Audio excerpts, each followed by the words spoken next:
Hey guys, প্ৰথমে আপোনাক welcome কৰিছো জব এলাইড স্কি ইউটিউব চেনেলত। তো মই আজি আলোচনা কৰিম MSME technology centre Guwahati tool room and training centre Guwahati য'ত আপোনাৰ এপ্ৰেণ্টিছশ্বিপৰ কাৰণে ৰিকুৱাৰমেণ্ট চলি আছে।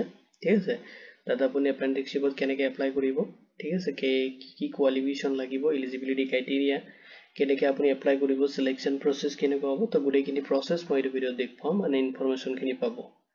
তো ভিডিওটো চোৱাৰ পিছত যদি কোনো ধৰণৰ কোৱেশ্চন থাকে বা ডাউট থাকে তেতিয়াহ'লে আপুনি এইটো ভিডিঅ'ৰ কমেণ্ট সেকশ্যনত কমেণ্ট কৰিব পাৰে। লগতে এইটো ভিডিঅ'ৰ ডেছক্ৰিপশ্যনত মই হোৱাটছএপ গ্ৰুপৰ লিংক এটা প্ৰভাইড কৰি দিম, তাতে জইন হৈ কিনে আপুনি মোক ডাইৰেক্ট মেছেজ কৰিব পাৰিব। ঠিক আছে, তো আহক দেৰি নকৰি আৰম্ভ কৰোঁ আজিৰ ভিডিঅ'টো। তো নটিফিকেশ্যনটো আহিছে TRTC গুৱাহাটী এপ্ৰেণ্টিছশ্বিপ ট্ৰেইনিঙৰ কাৰণে 2025। ঠিক আছে, তো যেটা আপোনাৰ ৰিকুৱাৰমেণ্ট হয় টুল ৰুম এণ্ড ট্ৰেইনিং চেণ্টাৰ গুৱাহাটীত পৰা এনাউন্স কৰিছে। তো অফিচিয়েল নটিফিকেশ্যন আহিছে এপ্ৰেণ্টিছশ্বিপ ট্ৰেইনিং 2025ৰ কাৰণে, আৰু এইটো অপৰচুনিটি পাব যিসকলে মানে গ্ৰেজুৱেট কমপ্লিট কৰিছে বা ডিপ্ল'মা ইঞ্জিনিয়াৰিঙত ষ্টুডেণ্ট হয়, ইহঁতৰ কাৰণে হ'ব। আৰু এইটো আপোনাৰ আণ্ডাৰ হ'ব এপ্ৰেণ্টিছশ্বিপ এক্ট 1961ৰ আণ্ডাৰত। আৰু এইটো যিটো প্ৰগ্ৰাম হয় ট্ৰেইনিঙৰ 1 ইয়াৰৰ কাৰণে ট্ৰেইনিং যিটো হয় এপ্ৰেণ্টিছশ্বিপৰ তাতে পাব অপৰচুনিটিটো। ঠিক আছে, আৰু কেণ্ডিডেটখিনি পাছ আউট হ'ব লাগিব আপোনাৰ 2022, 23 এণ্ড 24ত যদি পাছ আউট হয় তেতিয়াহ'লে আপুনি 26 যিটো পোষ্ট আছে এপ্ৰেণ্টিছশ্বিপৰ কাৰণে তাৰ কাৰণে এলিজিবল হ'ব। ঠিক আছে, আৰু চাওক আপুনি ফেচ কৰিব লাগিব যদি আপুনি ইণ্টাৰেষ্টেড হয় আৰু আপুনি যদি এলিজিবল হয় পোষ্টখিনি মানে এপ্ৰেণ্টিছশ্বিপৰ কাৰণে, তেতিয়াহ'লে আপুনি ফেচ কৰিব লাগে মানে এটেম্প কৰিব লাগিব ইণ্টাৰভিউ। ঠিক আছে, ৱাকিং ইণ্টাৰভিউ। তো কেনেকৈ কৰিব, তো গোটেইখিনি ইনফৰমেশ্যন মই এইটো ভিডিঅ'ত দিম। এতিয়া চাওক পোষ্টৰ ডিটেইলছখিনি মই দি আছোঁ। প্ৰথমতে চাওক যিটো পোষ্ট নেম হয় এইটো আপোনাৰ এপ্ৰেণ্টিছশ্বিপ ট্ৰেইনিৰ কাৰণে হ'ব, আৰু টোটেল নাম্বাৰ অফ পোষ্ট আছে 26 পোষ্ট। ঠিক আছে, এতিয়া চাওক কোৱালিফিকেশ্যন হিচাপত পোষ্টখিনি ডিভাইড কৰি দি আছে। তো প্ৰথমতে চাওক যিটো আপোনাৰ মেকানিকেল ইঞ্জিনিয়াৰ হয়, ঠিক আছে, সিহঁতৰ কাৰণে আছে 17 পোষ্ট। আৰু যদি চিভিল ইঞ্জিনিয়াৰিঙৰ পৰা আপুনি বা চিভিল ইঞ্জিনিয়াৰিঙৰ যিসকল কেণ্ডিডেটছ আছে সিহঁতৰ কাৰণে 2 পোষ্ট আছে। ঠিক আছে, ডিপ্ল'মা যদি আপুনি কৰিছে মেকানিকেল ইঞ্জিনিয়াৰিঙৰ ওপৰত, তাৰ ওপৰত পোষ্ট আছে আপোনাৰ 4। ঠিক আছে, এপেণ্ডিক্সৰ কাৰণে।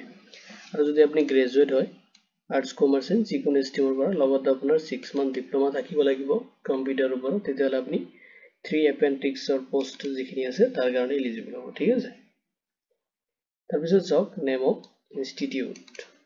তো ইনষ্টিটিউটটো হৈছে tool room and training centre Guwahati, short ফৰ্মত TRTC বুলি ক'ব পাৰি।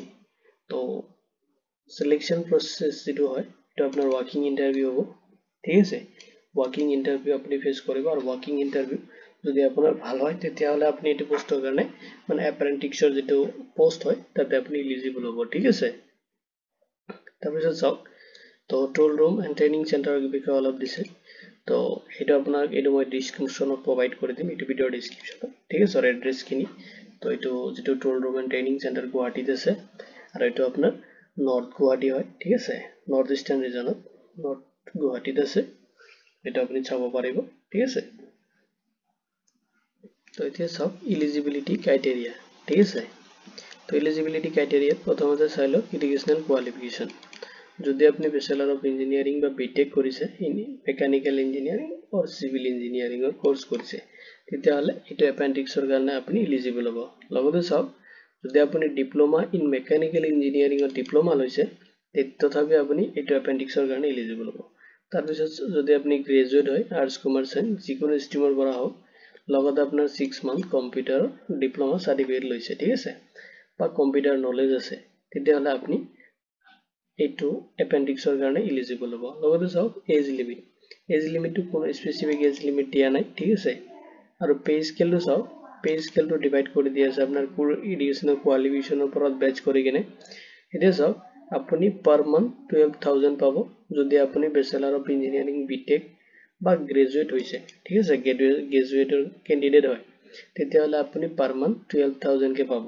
আৰু গ্ৰেজুৱেটটো আপুনি যিকোনো ষ্ট্ৰীমৰ পৰা হ'ব পাৰে, আৰ্টছ কমাৰ্চ এণ্ড চায়েন্স যিকোনো ষ্ট্ৰীমৰ পৰা। ঠিক আছে, তাৰপিছত চাওক আপুনি ₹10,000 পাব পাৰ মান্থ যদি আপুনি ডিপ্ল'মা হোল্ডাৰ হয়। ঠিক আছে, তো ডিপ্ল'মা হোল্ডাৰ হ'লে আপুনি 10,000 পাব পাৰ মান্থত।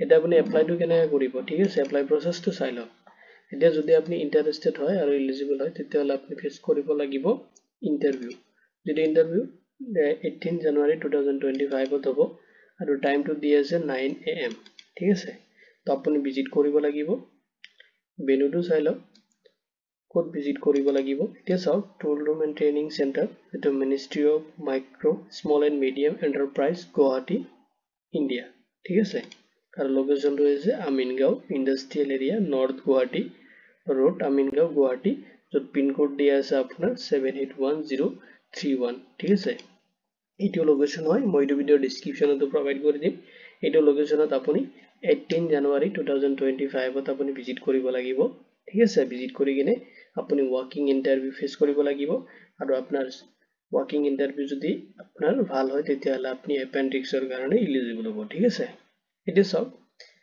ৰিকোয়াৰ্ড ডকুমেন্টছ খিনি আপোনাৰ কি কি লাগিব ডকুমেন্টছ আপোনাৰ অল অৰিজিনাল এডুকেশনাল যেটো কোৱালিফিকেশন ডকুমেন্টছ খিনি আছে এখানে আপুনি লগত লৈ যাব লাগিব আৰু লগত ল'ব লাগিব আপোনাৰ এটা বায়োডাটা বা ৰিজিউম আপুনি বনাই ল'ব ঠিক আছে এখিনি ইনফৰমেশন এখিনি ডকুমেন্টছ লৈ কিনে আপুনি তাতে ভিজিট কৰিব লাগিব অলৰেডি মই এড্ৰেছটো কৈ দিলো এটো Amingaon industrial area north Guwahati road Amingaon গুৱাহাটীত আছে ঠিক আছে আৰু যেটো অফিস হয় টুল ৰুম এণ্ড ট্ৰেইনিং চেণ্টাৰ ঠিক আছে যেটো ministry of micro small and medium enterprise government of India তো এটা আপুনি ভিজিট কৰিব কৰি কিনে যেটো টাইম হয় 9 AM তো তাৰ আগতে আপুনি তাতে ভিজিট কৰিব ট্ৰাই কৰিব ঠিক আছে ট্ৰাই কৰিব মানে যাব এই যে ইন্টাৰভিউ ডেটটো দি আছে টাইমটো দি আছে ঠিক আছে তো তাতে আপোনাৰ বহুতখিনি মানে টাইমিংটো বহুত ম্যাটাৰ কৰে যে ইন্টাৰভিউ টাইমত ঠিক আছে তো আপুনি তাতে যাব ইন্টাৰভিউ দিব আৰু ইন্টাৰভিউ যদি আপোনাৰ ভাল হয় তেতিয়াহ'লে আপুনি সিলেকশন পাই যাব